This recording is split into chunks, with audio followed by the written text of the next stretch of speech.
طهركم تطهيرا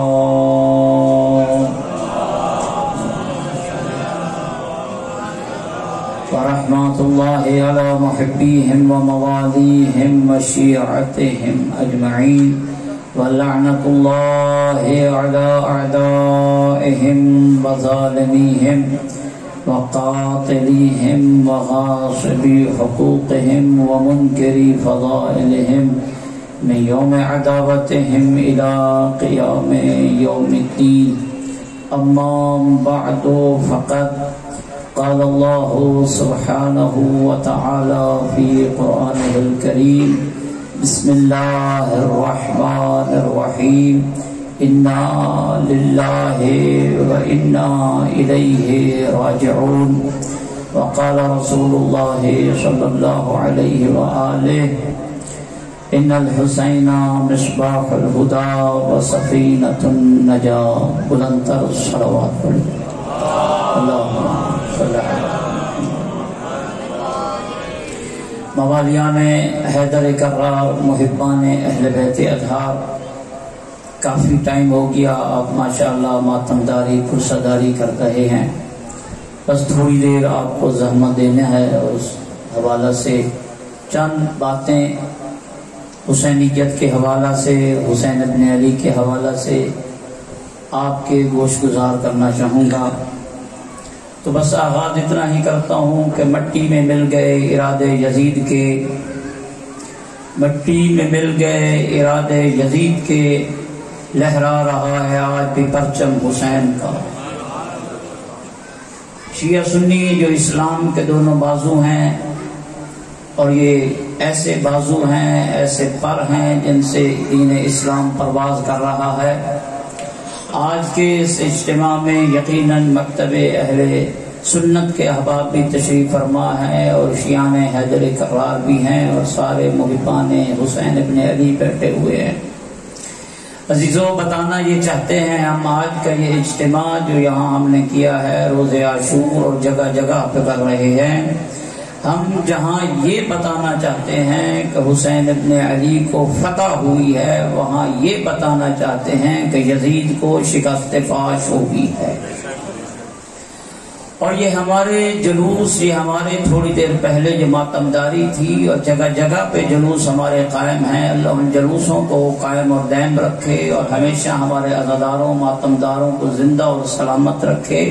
یہ جلوس استعارہ ہیں، توجہ رکھیے گا، چند جملے کہوں گا، زحمت تمام۔ یہ جلوس ہمارے یہ استعارہ ہیں، اشارہ ہیں اس بات کا کہ جلوس وہی قوم مناتی ہیں جن کے رہنما کامیاب ہوئے ہوں۔ اگر یزید کامیاب ہوا تھا، تم بھی بازار میں نکل کے یزید کا جلوس مناؤ، ہم بھی بازار میں نکل کے حسین ابن علی کا جلوس نکال کے بتا رہے ہیں کہ حسین کامیاب ہوا، یزید شکست ہوا۔ عزیزو، یہ جو شمع حسینیت ہے، یہ جو چراغ حسینیت ہے، جہاں بھی جلتا ہے پروانے جمع ہو جاتے ہیں۔ شمع حسینیت میں ایسا کرنٹ ہے، شمع حسینیت میں ایسی مقناطیسیت پائی جاتی ہے، یہ چٹانوں میں جلے تب بھی پروانے جمع ہو جاتے ہیں، پہاڑوں پہ جلے تب بھی پروانے جمع ہو جاتے ہیں، جنگلات کے ویرانوں میں جلے تب بھی پروانے جمع ہو جاتے ہیں، دیہاتوں میں جلے تب بھی یہ پروانے جمع ہو جاتے ہیں۔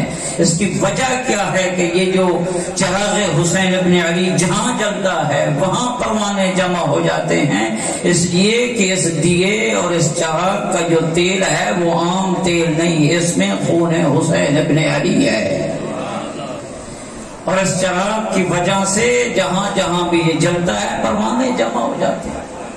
میرے حسینیوں، عزاداروں، محبان اہل بیت اطہار، جس نے اپنے زمانہ کے یزید کو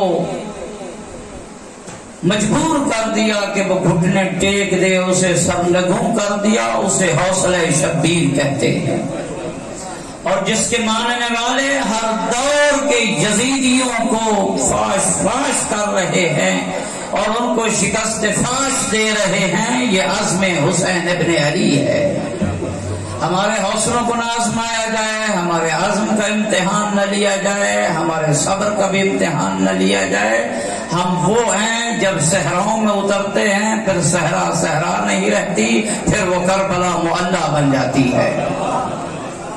ہم جہاں بیٹھتے ہیں وہ جگہ پھر عام نہیں رہتی، وہ مٹی مٹی نہیں کہلاتی، وہ مٹی خاک شفا کہلاتی ہے۔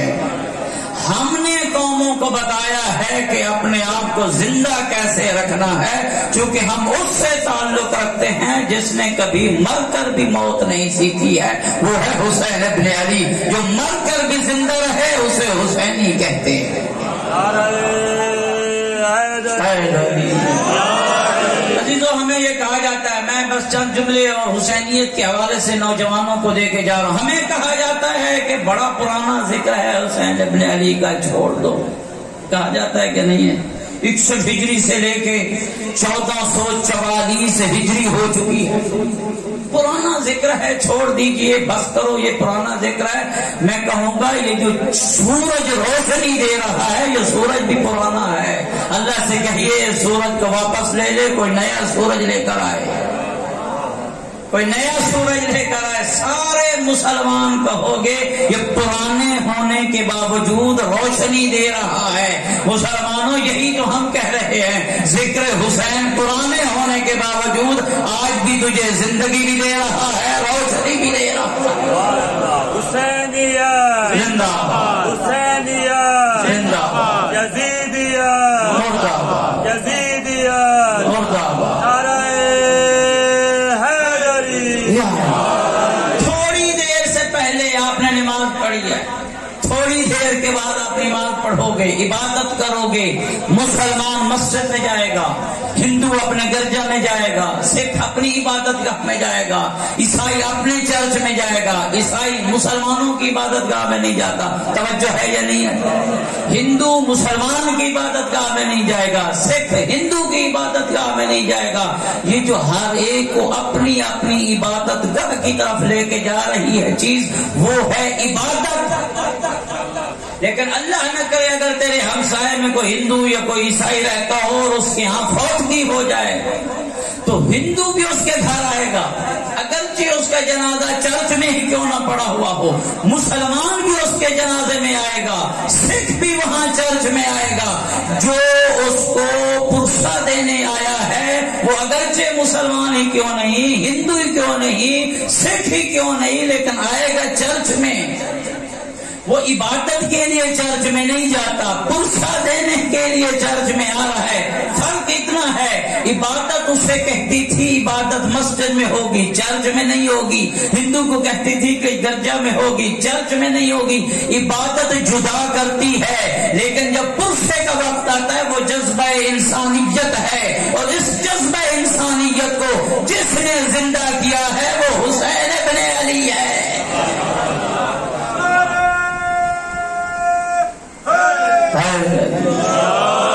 مجھے یہ منظر بڑا اچھا لگا، اور کئی جگہوں پہ میں نے الحمدللہ دیکھا، اور یہاں بھی میں نے دیکھا، اور میرے نوجوانوں نے مجھے بتایا کہ یہ ابھی جو جوس تقسیم کر کے گیا ہے یہ اہل سنت کا نوجوان ہے، لیکن وہ حسین حسین کرنے والے ماتمیوں کو جوس پلا رہا ہے۔ میرے عزیز، میرے نوجوان، میرے لاکھوں سلام ہوں، تو اس مکھی اور اس مچھر سے بھی بلند اور برتر ہے کہ جب ابراہیم کو نارے نمرود میں ڈالا گیا تھا تو اس وقت ایک مچھر اور ایک مکھی اپنے چونچ میں پانی لے کے نارے نمرود کو بجھانے جا رہی تھی۔ توجہ رہے، بندوں نے کہا تھا یہ ایک قطرہ پانی کا ایک نارے نمرود جو کئی 100 سال تک اس نے جلائی ہے، یہ کیا بجھائے گی؟ کہنے لگی میں بجھانے کے لیے یہ قطرہ نہیں لے کے جا رہی، توجہ، کہنے لگی میں یہ بجھانے کے لیے یہ قطرہ لے کے نہیں جا رہی، پھر کس کے لیے لے کے جا رہی ہے؟ نوجوان ٹبا سلطان پور کے محمد رسول اللہ پڑھنے والا مسلمان، میرا پیغام سنیے، اور گھر کے کسی کمرے میں تنہائی میں بیٹھ کے سوچئے گا کہ میں کہاں کھڑا ہوں۔ وہ کہنے لگی میں نارے نمرود بجھانے نہیں جا رہی، کس کے لیے اپنی چونچ میں یہ قطرہ لے کے جا رہی ہے؟ اس نے کہا میں اس لیے لے کے جا رہی ہوں تاکہ اللہ کے ہاں یہ شمار کرواؤں میں ابراہیم کی فوج میں ہوں، نمرود کے لشکر میں نہیں ہوں.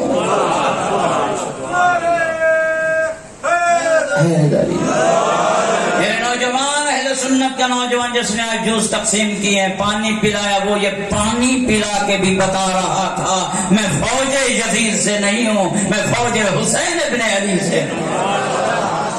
میں حسین نہیں ہوں، میرا تعلق مکتب حسین ابن علی سے ہے، اس لیے مکتب حسین ابن علی میں انسانیت کا درس سکھایا جاتا ہے. جہاں پرسا ہو، جہاں مصیبت آئے، ہر مکتب، ہر دھرم، ہر دین اپنے دین سے بلند ہو کے اس کے گھر میں جاتا ہے. بلند صلوات اللہم صلی علی محمد. میرے عزیزو، کچھ سال پہلے 22-21 سال پہلے امریکہ میں جب دھماکے ہوئے تھے نا، اور ایک مخصوص جماعت پہ انہوں نے کہا تھا کہ انہوں نے یہ بمباری کی ہے ہوائی جہازوں کے ذریعے سے، تو 9/11 پہ جب ہوئے تھے نا یہ حملے، تو اس وقت سارے مسلمانوں نے اس 9/11 کے حملوں کی مذمت کی تھی یا نہیں کی تھی؟ مرنے والے مسلمان تھے. کون تھے مرنے والے مسلمان؟ سارے مسلمانوں نے غصہ دیا تھا اور کہا تھا بڑا ظلم ہوا ہے. ہم آپ کی اس مظلومیت کے ساتھ. کئی سال پہلے انڈیا میں ایک ہندو وزیر اعظم مری. توجہ، ہندو وزیر اعظم مری. جیسے وہ مری، پاکستان کے ایک حکمران یہاں سے چلے ہندوستان گئے، وہاں ہندو وزیر اعظم مری تھی، یہ وہاں گئے. جب یہاں سے گئے تب بھی وہ مسلمان تھے. جب وہاں انہوں نے اس ہندو وزیر اعظم کی جنازہ کو کندھا دیا تب بھی مسلمان تھے. جب وہاں اس کے رشتہ داروں کو، عزیزوں کو پرسہ دیا تب بھی مسلمان رہا. جب اس چیتا کو آگ لگتی دیکھتا رہا ہمارا حکمران تب بھی مسلمان رہا. وہاں سے جب پاکستان کی ایئرپورٹ پہ واپس آیا تب بھی ہمارا حکمران مسلمان رہا. مسلمانوں، بات یہی انسان کو غور کرنے پہ مجبور کرتی ہے. ہندوستان کے ہندو وزیر اعظم کے جنازے میں اگر ہمارا حکمران جائے تو مسلمان، وہاں رہے تو مسلمان، واپس آئے پرسہ دے کے تو بھی وہ مسلمان رہ سکتا ہے. نواز رسول کے بیٹے کو پرسہ دینے سے اسلام کیوں چلا جاتا ہے؟ عزیزو، اپنے آپ کو بلند کرو، اپنی سوچ کو بلند کرو، اپنے عقیدہ کو بلند کرو، اپنے اندر جو انسانیت ہے اس کو اجاگر کرو. درود بھیجیے گا بلند آواز سے.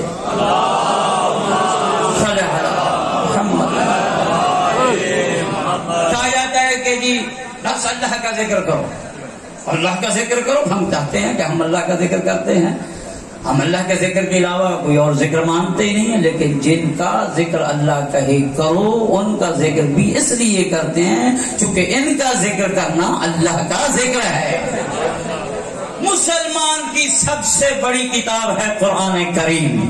اسی قرآن میں ہے مسلمان جو تو کہتا ہے نا بس اللہ کا ذکر کر، بس اللہ کا ذکر کر، اسی میں ہے وَاذْكُرُوا فِي الْكِتَابِ إِبْرَاهِيمَ.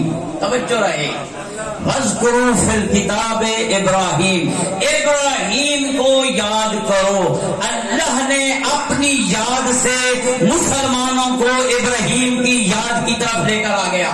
پھر ہم نے کہا چلو یہ نبی ہے، ابراہیم کا تقدس ہے، ابراہیم کی تعظیم ہے، ابراہیم ایک نبی ہے، ابراہیم رسول ہے، ابراہیم کا احترام ہے، اللہ کا حکم ہے، ہم ابراہیم کا احترام کرتے ہیں.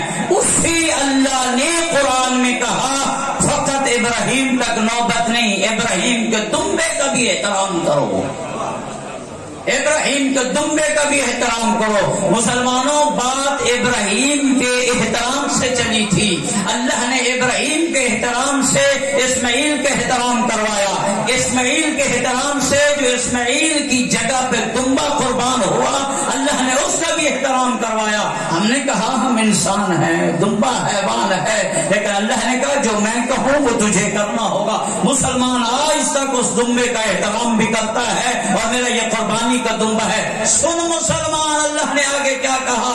اللہ نے کہا فقط ابراہیم کا احترام نہیں، فقط اسماعیل کا احترام نہیں، فقط اسماعیل کی جگہ پہ ذبح ہونے والے دمبے کا بھی احترام نہیں کراؤں گا، بلکہ اس دمبے کے گلے میں جو رسی ہے اس کا بھی احترام کرنا ضروری ہے۔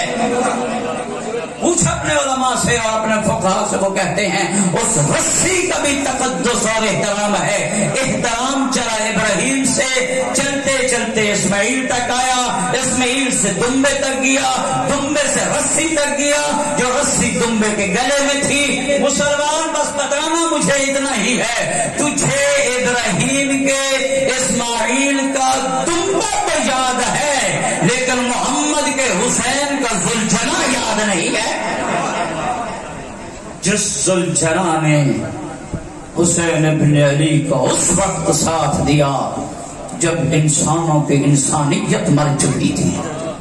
ذوالجناح کا نام ذوالجناح نہیں ہے، ذوالجناح کا نام مرتجز ہے۔ ذوالجناح کا نام کیا ہے؟ میں مسلمانوں کے لیے بات کر رہا ہوں، میں اپنے نوجوانوں کے لیے بات کر رہا ہوں، یہ پیغام حسینیت ہے، آج کا دن کچھ لے کے جائیں۔ ذوالجناح کا نام ذوالجناح نہیں، ذوالجناح کا نام مرتجز ہے۔ کب بنا ذوالجناح؟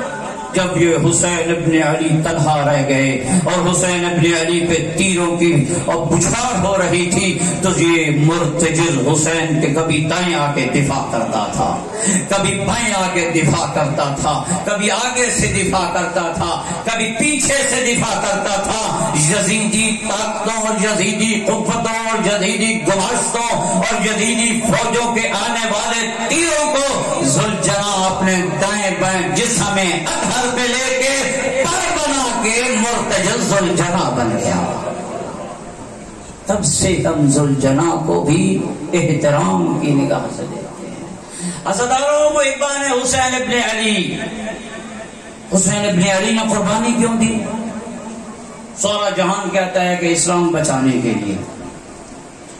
کیا خیال ہے کہ وہ جو فساد، وہ جو بگاڑ، وہ جو فسق و فجور، وہ جو بے غیرتی یزید پھیلا رہا تھا، اب وہ فساد اور فتنہ اور فسق و فجور دنیا میں نہیں ہے؟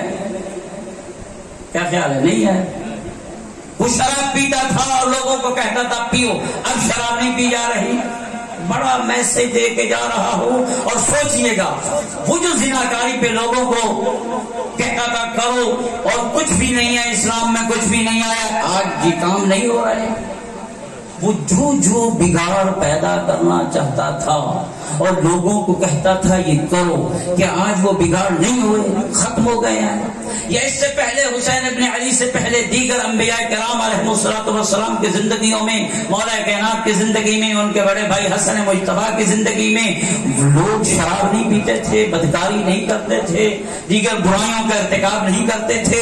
پھر کیا وجہ ہے کہ حسین ابن علی سے پہلے کسی نبی نے اس طرح کا قیام نہیں کیا؟ اور کیا وجہ ہے کہ حسین ابن علی نے قیام کیا اور قیام کرنے کے باوجود شراب اب بھی پی جا رہی ہے،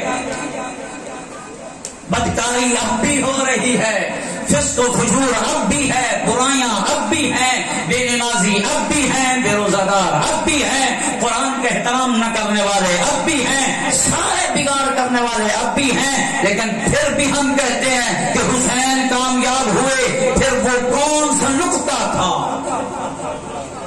توجہ، وہ کون سا نقطہ تھا، وہ کون سا ہدف تھا جس ہدف کے لیے حسین ابن علی نے قربانی دی اور وہ ہدف حسین ابن علی حاصل کرنے میں کامیاب ہو گئے؟ فرق اتنا ہے، بس یہ بیان کر کے زحمت تمام۔ حسین ابن علی سے پہلے باقی انبیاء کرام کے زمانے میں یا ان کے نانا کے زمانے میں جو بدکاری کرتا تھا وہ بدکار بن کے بدکاری کرتا تھا۔ توجہ رہے، جو فسق و فجور کرتا تھا وہ فاسق فاجر بن کے فسق و فجور کرتا تھا۔ حسین کے بعد آج بھی جو بدکاری کر رہے ہیں، جو فسق و فجور کر رہے ہیں، جو برائیاں کر رہے ہیں، جو بے نمازی ہیں، بے روزہ، جو بھی بدکاریاں کر رہے ہیں، وہ بدکار بن کے بدکاریاں کر رہے ہیں. ایسے ہے کہ نہیں؟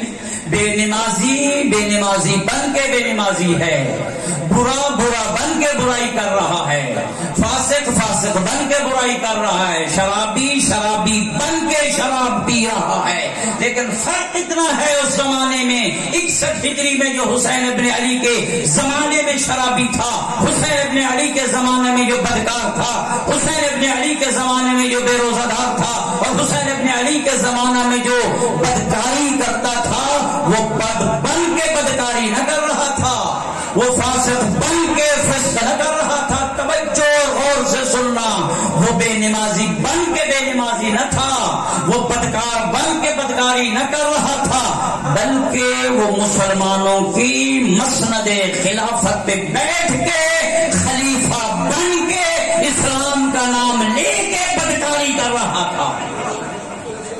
یہ حسین ابن علی توڑنا چاہتے تھے.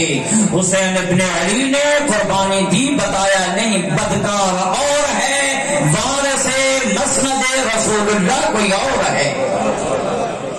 حسین ابن علی یہ بتانا چاہتے تھے تو بدکار اپنی جگہ پر رہے، شرابی اپنی جگہ پر رہے، بے نمازی اپنی جگہ پر رہے، زانی اپنی جگہ پر رہے، ماں اور باپ کا احترام نہ کرنے والا اپنی جگہ پر رہے، لیکن شرابی بن کے خلیفہ رسول اللہ نہ کہوا، بدکار بن کے مسند خلافت مصطفیٰ پہ نہ بیٹھ.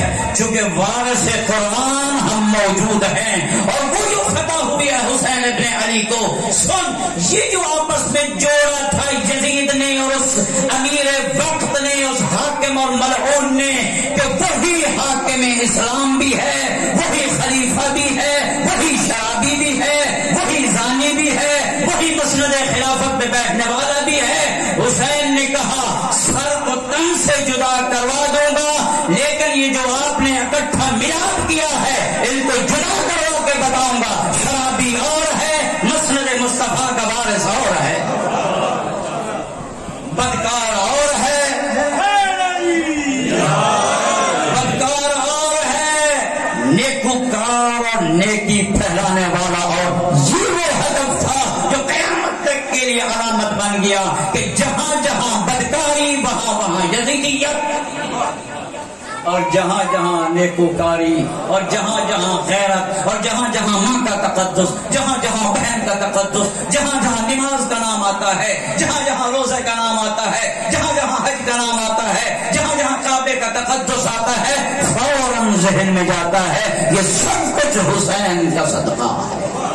اور حسین ابن علی، مسلمان جملہ سنیے گا، حسین ابن علی نے اپنے سر کو تن سے جدا کروا کے دنیا والوں کو یہ بتا دیا ہم ہیں قرآن کے ساتھ، قرآن ہے ہمارے ساتھ، ہم ہیں قرآن کے ساتھ، قرآن ہے ہمارے ساتھ، ہم ہیں ناطق قرآن، یہ ہے صامت قرآن. اور حسین ابن علی نے سر کٹوا کے لوگ کے سینہ پہ سورہ کہف کی تلاوت کر کے، یہ اچانک فیصلہ نہیں حسین کا، یہ حسین کا الہی منصوبہ تھا. یہ سورہ کہف کی سر اقدس حسین ابن علی نے سر تن سے جدا کروا کے تلاوت قرآن کروا کے یہ بتا دیا مسلمانوں ہمارا سر تن سے تو جدا ہو سکتا ہے، لیکن ہمارے محمد کو قرآن سے جدا نہیں کیا جا سکتا.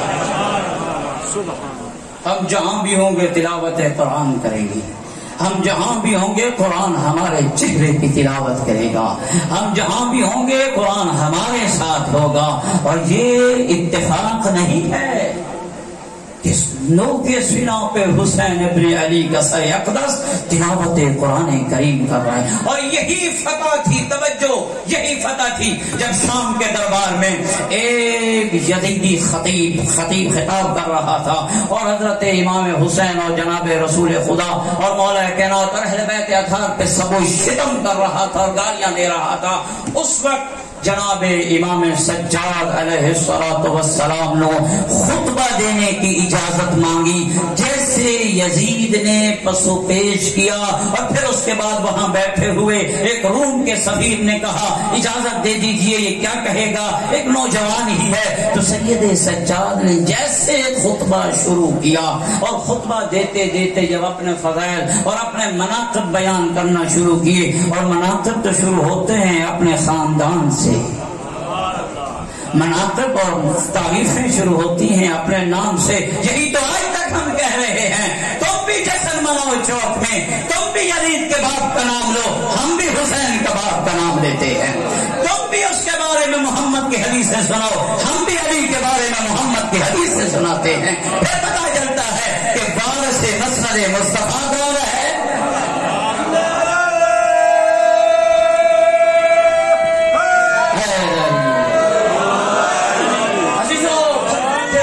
جب حسین ابن علی کے اس زخمی اور قیدی بیٹے کے خطبے کی تاب نہ لا سکا یزید, فوجوں کے ساتھ بھی تاب نہ لا سکا, فوراً اس نے اذان دلوائی.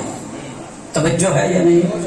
فوراً کتابیں کھنگالو, اہل سنت کی کتابوں میں ہے, اہل تشیع کی کتابوں میں ہے, غیر مسلمون مورخین نے بھی یہ لکھا ہے. جیسے اذان دلوائی, اللہ اکبر کہا, سید سجاد چپ کر کے کھڑے رہے, اللہ اکبر کہا. جیسے اشہد ان لا الہ الا اللہ کہا, سید سجاد نے اشہد ان لا الہ الا اللہ کہا.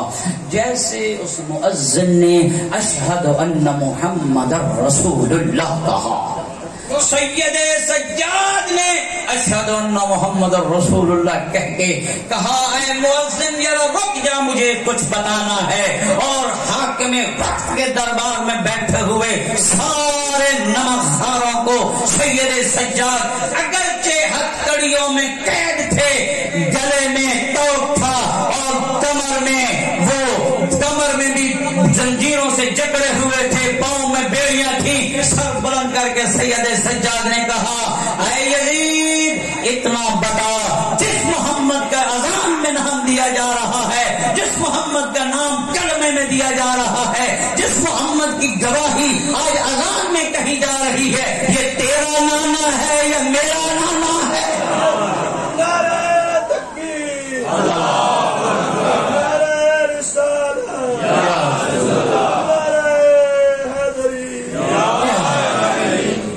عزیزو, پھر اسی وقت طے ہو گیا کہ یہ کلمہ مصطفیٰ اگر زندہ ہے تو یہ حسین ابن علی کی قربانی کا صدقہ.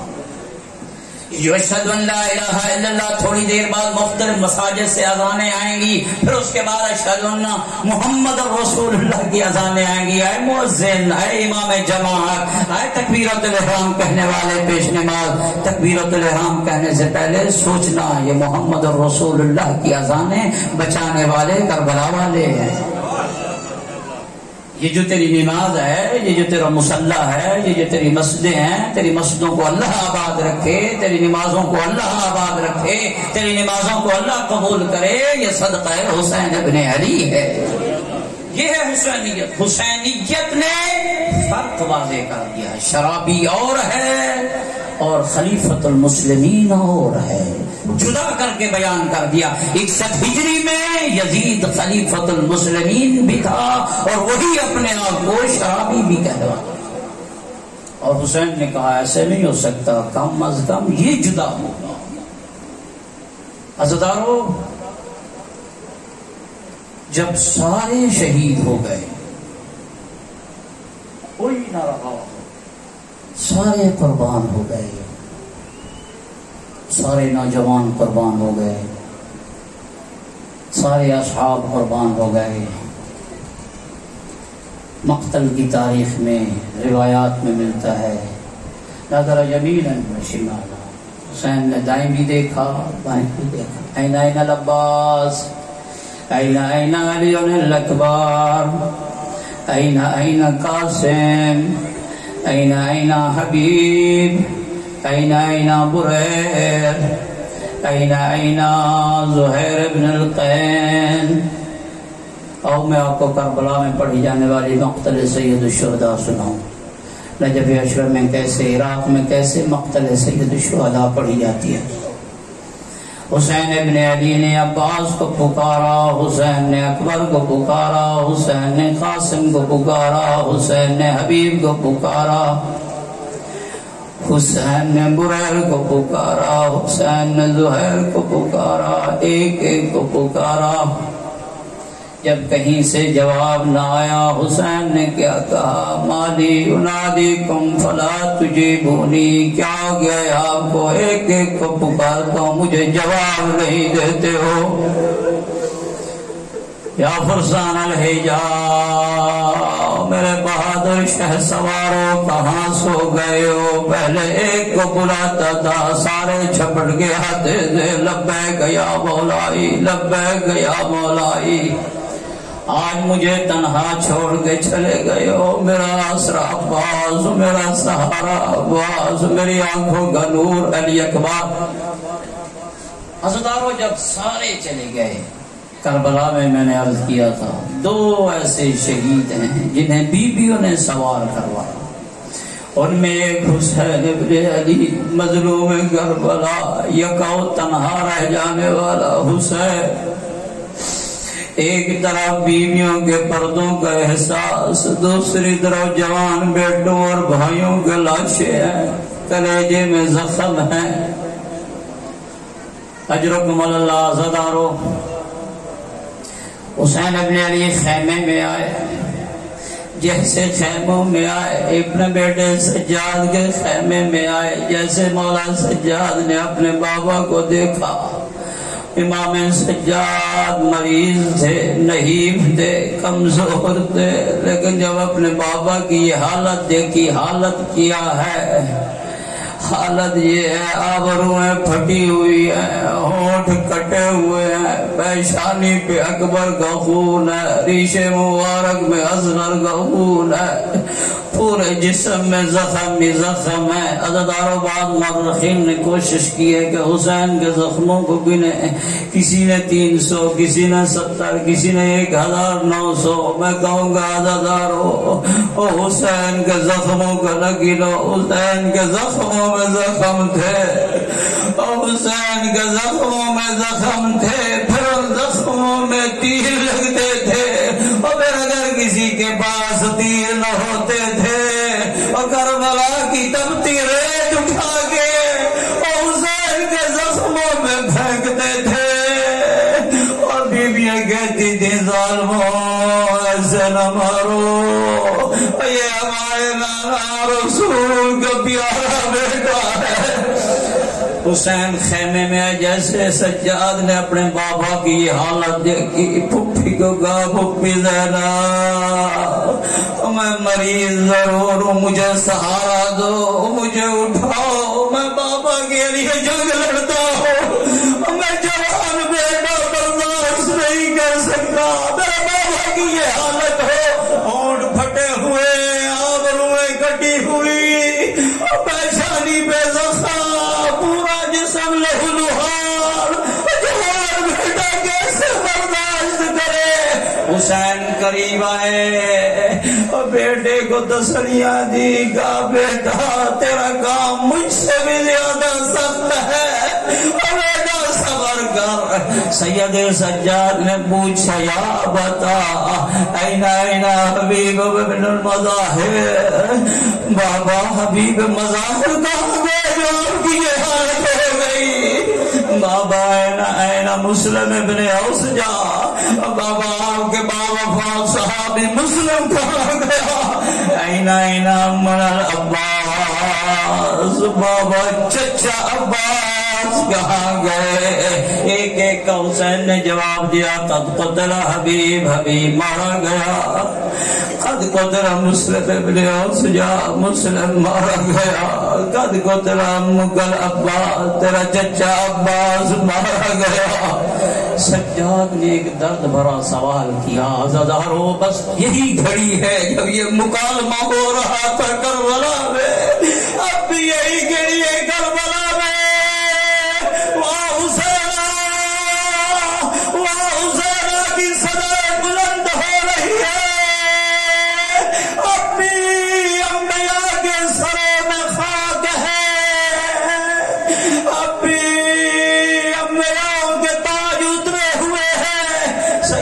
سجاد نے کیا سوال کیا؟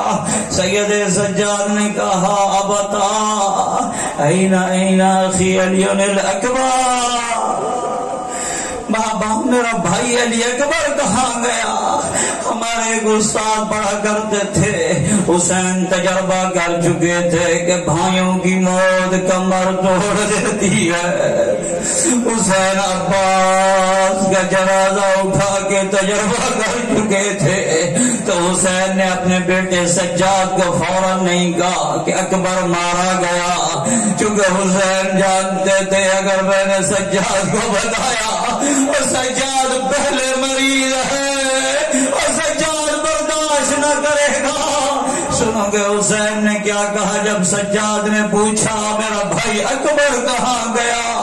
حسین نے جواب کو مختصر کرتے کہا میرا بیٹا سجاد اب خیموں میں فقط تو رہ گیا، یا تیرا بیٹا باقر رہ گیا، مردوں میں یا تو رہ گیا یا تیرا بیٹا محمد باقر رہ گیا، اور ایک میں غریب رہ گیا، یہ تھوڑی دیر کا مہمان ہے، یہ تھوڑی دیر کا مہمان ہے۔ بس عزاداروں اپنے بیٹے کو الوداع کیا اور پھر اپنی بہن زینب کے خیمے میں زینب کو لے گئے اور زینب سے کہا اختی زینب ایتینی من ثوب عتیق، او میری بہن زینب میرا پرانا لباس تبرکات سے لے گیا۔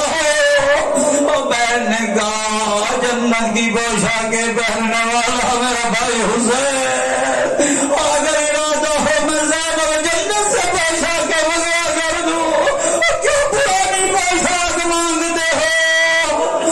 او ماں میری ماں زہرا جنت سے پوشاک منگوا کر دی تھی، میں اسی کی بیٹی زینب ہو۔ سنو گے حسین نے کیا کہا؟ حسین نے کہا میری بہن زینب اور تجھے پتا نہیں مارنے والا کرائے کے قاتل ہے، مارنے والے بڑے بے رحم ہیں، کوئی میری دستار لے جائے گا اور کوئی میری آواز اتارے گا اور کوئی میری قمیض اتارے گا اور میں برداشت نہیں کرتا، اور تجھ جیسی شریف بہن اور جب میرے لاشا میں آئے اور میرا لاشا برہنا نہ ہو، پرانی پوشاک سمجھ کے ہو سکتا ہے اسے نہ لوٹے۔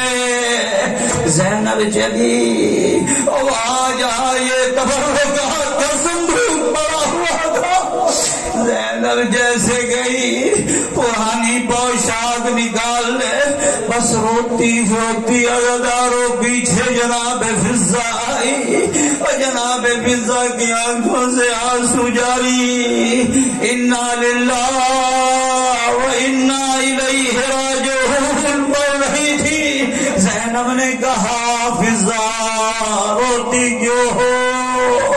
اور میرے بھائی نے جو پرانی پوشاک مانگی، ایک بزرگ عالم دین پڑھ رہے تھے، اس وقت جناب فضہ نے کہا زینب یہ جو پوشاک تیرے بھائی حسین نے مانگی ہے، یہ جو میرے آقا حسین نے پرانی پوشاک مانگی ہے، یہ مدینے میں ایک وقت تھا آپ کی ماں جناب زہرا سی بھی رہی تھی، رو بھی رہی تھی، سی بھی رہی تھی اسی پوشاک میں اور رو بھی رہی تھی۔ اب قبلہ استاد العلماء محمد عائشہ نجوی مرحوم پڑھا کرتے تھے اور غش کھا جاتے تھے۔ فضہ کہتی ہے میں نے اس وقت رسول زادی سے پوچھا آقا زادی پوشاک سیتے ہوئے روتے کیوں ہو؟ اس وقت میری آقا زادی نے کہا تھا فضہ یہ میرے حسین کی پوشاک ہے اور زینب کو بتا دینا، اور جب میرا حسین یہ پوشاک مانگے سمجھ لینا تیرے اجڑنے کا وقت آ گیا، سمجھ لینا ہاتھوں میں ہتھکڑیاں پہننے کا وقت آ گیا۔ اور فضہ نے کہا آقا زادی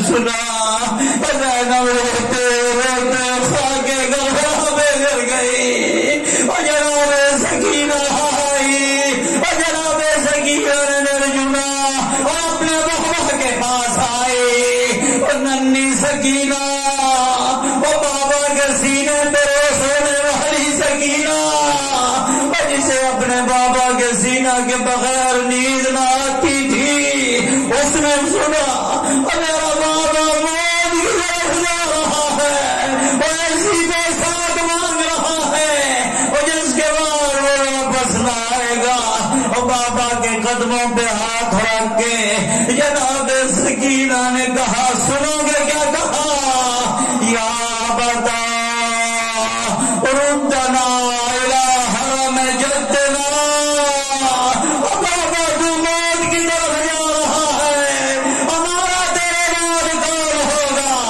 اور کربلا کے صحرا میں اور کس کے سہارے سکینہ کو چھوڑ کے جا رہے ہو اور ردنا الى حرم جدنا بابا میں نانا کے حرم میں پہنچا دو اور بابا ہمیں مدینہ پہنچا دو اور سنو نا جب حسین کی بیٹی نے یہ کہا حسین نے کیا کہا میری بیٹی حسین میری بیٹی سکینہ اب حرم جد کی طرف جانا مشکل ہے اب مدینے تو نہیں جا سکتی تھوڑی دیر کے بعد اور ظالم کو خنجر چلائے گا اور سکینہ تیار ہو جا تجھے تماچے لگے گے اور سکینہ تیرے در کھینچے گے اور سکینہ تازیانے لگیں گے اور سکینہ تجھے شبر مارے گا